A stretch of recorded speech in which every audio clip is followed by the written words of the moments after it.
Graphic artist wanted. We're looking for a creative and talented graphic artist to join our team. Starting salary, 8,000 to 10,000.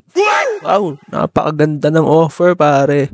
Requirements, skilled in Canva, proficient in Adobe Photoshop, creative and detailed-oriented, personal computer laptop, good internet connection. For just 8,000 to 10,000 pesos. Grabe, no? Starting salary. Masakit na ito. Sa'yo pa yung computer. Hindi pa nila pinrovide. Gano'n na nga lang kababa. Hindi pa nila pinrovide yung equipment. Meron akong napasukan. Sila nagpo-provide ng equipment. Tapos meron ka pang good internet connection. O magkano ang internet connection ngayon? Yung pinakamaganda ha. Let's say parang ranging 1,000 to 1,500.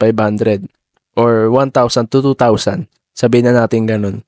So, ima-minus na natin kagad yun sa 8,000 pesos. So, 6,000 na lang yung matatanggap niya. Ano ba to? Per month ba to? Hindi naman sinabi kung per month starting salary 8,000 to 10,000. Baka naman per day to. Masyado lang natin ginajudge. Hindi natin masabi. Malay mo per day pala yan. Sobrang baba nung offer niya for a graphic artist. Tapos, sabihin na natin Canva lang. Ganun pa man.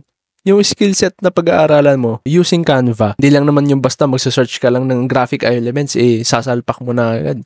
Iba, templated. Understandable naman, templated, no? Pero kung ganun man yung standard nila, dapat wala nang revision, no? Kasi templated naman, Canva eh. Kung meron man makakita ng post na to, tapos merong nag-apply, wala naman tayo magagawa dun, no?